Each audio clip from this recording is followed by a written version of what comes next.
So apparently the United States thinks we're irritating when it comes to trade. I can think of so many more things that are more irritating than us trying to react to the United States government. Kind of like this. There would have been no Middle East and no Israel right now, in my opinion, the opinion of a lot of great experts, had I not terminated that terrible deal. And I was so honored to do it. I was so proud to do it. It was so bad right from the beginning. Essentially, I did what no other president was willing to do. They made mistakes, and I am correcting them. To be honest, I'm actually surprised his speech was only 18 minutes. I didn't watch the whole thing. I didn't want to put myself through that.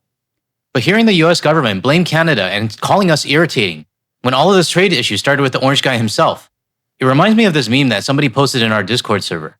And no matter how many stupid things the orange guy does, it's always going to be Canada or the rest of the world's fault. And unfortunately, idiots like these will believe every word he says. So in this video, I'm going to show what the US is claiming against Canada.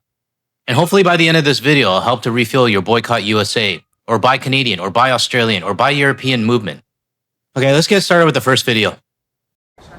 At a defense announcement at CFB Gagetown, it's the trade war that's top of mind, and Washington's latest list of grievances. Other countries have lists that are much longer than ours. The minister responsible for U.S.-Canada trade says suspended talks have resumed, but Dominic LeBlanc brushed off a new report flagging American irritants. So none of this is surprising to us, and we continue to work very constructively with our American counterparts, and we'll continue to do so. Now, I'm going to guess that Pete Hoekstra probably has something to do with this as well. I mean, he's the one that called us nasty. Yeah, okay, Kat. I mean, he's the one that called us nasty, said we're being unfair to the United States. And he said it's very hard to find pro-America people in Canada. Well, no shit, you're in Canada. You know, I wasn't going to show the Pete Hoekstra clip because everybody knows I get fired up when I talk about him. But let me remind everybody what he said last year when it comes to trade.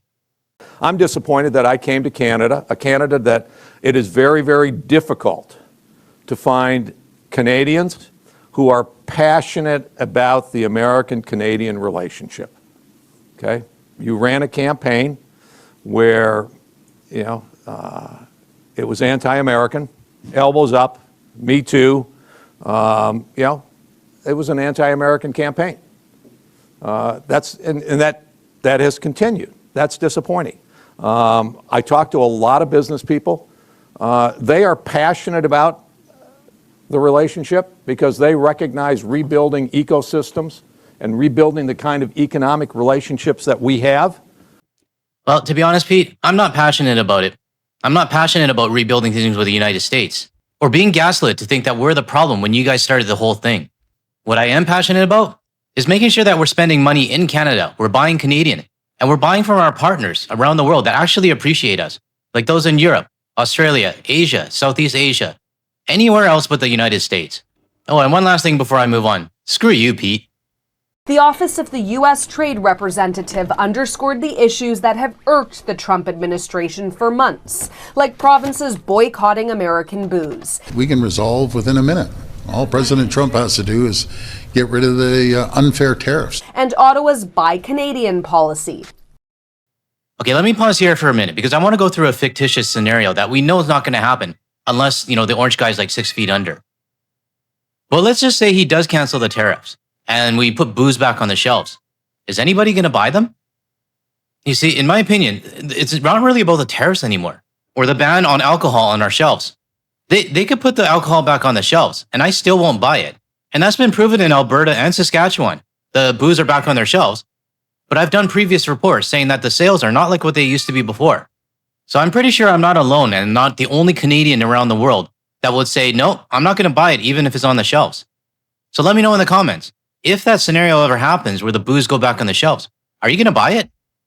Because for me, if for whatever reason in the future I have some reason to buy a US alcohol somewhere, I'm just going to remember these people. And that will be enough for me to say, you know what, screw your alcohol. The document shows in 2025 compared to 2024, U.S. exports to Canada were down $13.4 billion, while the U.S. imported $28.9 billion less from Canada. The U.S. is finding new bones to pick, like Canada's Sovereign Cloud Initiative, meant to reduce reliance on U.S. tech giants. Sovereignty in the 21st century isn't defended at the border, it's defended in the cloud. Another sticking point. The U.S. launched an investigation into 60 countries, including Canada, on the use of forced labor, something the U.S. Trade Representative zeroed in on in a recent interview with Fox Business. If the issues aren't fixed, then we'll have to impose tariffs. Part of an effort pushing countries to take a tougher stance on China, as U.S. trading partners look elsewhere in the face of an isolationist American government. Okay, so the United States wants us to take a tougher stance on China. Well, I'm going to do the opposite. I would much rather us partner with China. And I'm pretty sure a lot of other people around the world are feeling the same way as well. For me, I'm kind of tired of following the US or doing what the US tells us to do. Like when it came to the China EVs and we put the 100% tariffs on, just because the United States wanted us to. So when I see headlines like this now, it actually makes me really happy inside. Europe, Australia, South America, everywhere else around the world already has the China EVs. So why shouldn't Canada? And the reason we don't is because our dysfunctional neighbors down to the south. I've done previous videos on the China EV topic, and many of our viewers commented in the videos saying that they're great cars and they own them. So I think it's time for Canadians to move beyond that stigma and stop listening to the United States. Now, before I move on, I would like to give a shout out to Jim from Blue Sky, who tagged me in his photo that he took from Annapolis Valley in Nova Scotia. I actually do want to apologize to our viewers who are tagging me on Blue Sky, because these days there's so many different social media platforms that I have to monitor. There's Blue Sky, there's Reddit, there's Hey Cafe, and our Discord server. And these days it's getting hard for me to actually keep up with all the messages that I'm getting. So I do apologize to anyone who has tagged me and I haven't responded yet. I do the best I can to at least try to see them and acknowledge them. But I want to thank you, Jim, for tagging me in this photo that you took from Nova Scotia. Okay, moving on. So we just heard a report from Global. Now it's going to be CTV's turn. Let's take a look. Well, Sandy, the Buy Canadian provision was put in place because of the trade war with the U.S. And some companies point out it's only fair because the Americans have a similar rule on their side of the border. The country's iconic symbol of democracy will soon be protected by Canadian steel. During the next phase of renovations, the Peace Tower will be encased by steel scaffolding from Hamilton-based Walters Inc. But it may not have happened if not for the Buy Canadian provision. It would have been more difficult, and the chances are that much of the material, at least the raw material, would have come from the United States as opposed to from Canada. As of December of last year, the government mandated that publicly funded infrastructure projects should prioritize Canadian workers and industries. Now, I'm happy that a Canadian company got the contract instead of going to the United States. I mean, that's how it should be. But I really want you to listen to this next part closely. Because now that we're doing the Buy Canadian thing and we're actually thinking for ourselves, the United States thinks it's a little bit unfair to them. Even though the U.S. has a similar provision, the American Trade Representative cited Canada's version as a trade irritant. The Minister for Canada-U.S. Trade downplayed the list of irritants, saying talks are continuing. There was a high-level meeting this week in Washington between senior officials from Canada and the United States to discuss these and other issues. So none of this is surprising to us. So the United States is allowed to have their own provision where they buy America first. But when Canada does it, it becomes irritating. This is a classic case of do as I say, not as I do. Did I say that right? Yeah, do as I say, not as I do. When I hear something like that, it just screams US exceptionalism to me. Like, we're the best. You have to get it from us. If you don't, then we got a problem with it. This right here is another reason for me to tell the US government to fuck off. The removal of American liquor off many provincial store shelves is also on the list of irritants, as is Canada's Online Streaming Act and the Supply Management System, which restricts the import of American dairy, poultry, and eggs into this country. Meantime, Mexico is seemingly further ahead in trade negotiations with the U.S., engaging in technical discussions with the Americans. I think the Canadian government is stalling for time. They think that Trump, my guess is they think Trump is weak. They want to sort of see if they can get this deferred into the midterms. Minister LeBlanc says he'll continue to speak regularly with his American counterparts about the CUSMA review, even as the deadline to decide the deal's fate is just 3 months away. Now, this is just my opinion as an average regular Canadian, but I don't think CUSMA is going to happen. And if it did happen, can we actually trust that it would be honored? I would much rather see Canada starting to explore other options. Have a plan B, plan C, plan D. But it's unrealistic that we can cut off the United States 100%. But whatever is negotiated, there better be a huge benefit to Canada. Because we know this guy flips more than pancakes. And I don't want Canada to be in a situation where they're screwed down the road.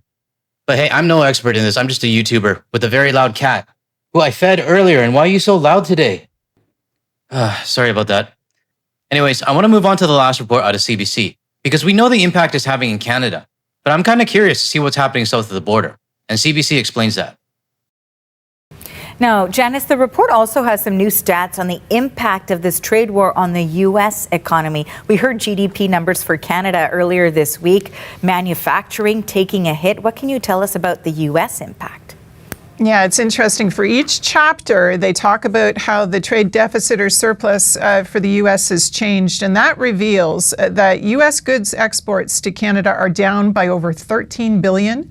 And U.S. goods imports from Canada are down by nearly $30 billion over the last year. And the trade and services, things like tourism, those have been disrupted too. Now, I know my channel, I mainly cover the tourism side and the boycotts. But trade is a big thing as well. Well, one thing I've been thinking about is it's been about a year since the whole tariff thing started. But within that year, we still have Canadians that are still going to the United States and still buying US products. I mean, for those that are going to the United States, nothing we can do about it. But if you get detained, I mean, that's on you.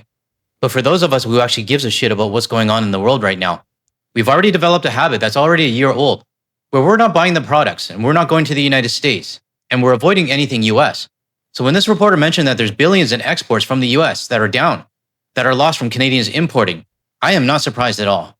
Friday is going to mark the 1 year point for the sectoral tariffs against Canada's automotive industry. Unions getting ready to mark that. It's been a few weeks now since the 1 year anniversary for the steel and aluminum tariffs. Even though Dominic LeBlanc says he's confident that things are eventually going to conclude positively, this report lays out why it's such a long road to get there. And on a week where you have Canada's finance minister in China trying to do new deals there, it's not even clear that Canadians are agreeing on the right approach to take here. I took note, for example, Doug Ford's energy minister, Stephen Lecce, just back from Washington, sounding different notes, saying we should be working with the Americans on China, not against them. So Team Canada even not entirely sure how to proceed. Well, not surprised there. I mean, we got some people in our own government that are more pro-USA than Canada. But back on the topic of this video, the gaslighting by the United States government saying that we're irritating because of our trade decisions is completely ridiculous if you ask me. One of the things that I'm noticing, even from US citizens, I'm not talking about all of them, but there's a good amount of them. And I'm not generalizing here. But what I'm saying is that there's a lot of US citizens and even the US government that are looking at the reaction instead of the cause. And I bring this up because there was a post in my subreddit where a US citizen was upset at all the anger that was going towards his country. Now, this person said he was 16 years old and still in high school. So, I think everybody handled it properly. And nobody dogpiled on the kid. And we basically tried to explain and educate him why everybody's angry. But I bring this up, and I'm not going to go over the post, but I bring it up because I believe many US citizens still don't believe the damage that their country has done to the rest of the world. Instead, they focus on the anger that everybody has towards their country. And that is focusing on the reaction, not the cause. I know many US citizens who follow my channel and comment in my videos. You guys understand. And I know that you understand when you're apologizing for everything that your country has done. But unfortunately, some of your fellow citizens continue to only see the reaction, and they'll never understand or admit the actual cause. Which is why when the US government calls the Canadian decisions on trade irritating, that's a little bullshit if you ask me. And as a Canadian, even if I'm living abroad, I'm not going to let the US government or the citizens gaslight us anymore. All right, that's all I got for today's video. And if you're still here watching, I really appreciate you watching to the end. Because watching to the end of the video really does help the algorithm to push it out to more people. And to show my appreciation that you watched to the end of the video, here's the co-host making biscuits again. And just for the record, she's not fat, she's just very fluffy. If you found any value in anything I said today, or you want to hear more from a Canadian and international perspective, without the US media bias, make sure you hit that like and subscribe button below. That way you're notified of my future videos. And if you want to see more of my videos, check out the ones that'll show up on your screen shortly. Thanks everyone. I'll catch you in the next one.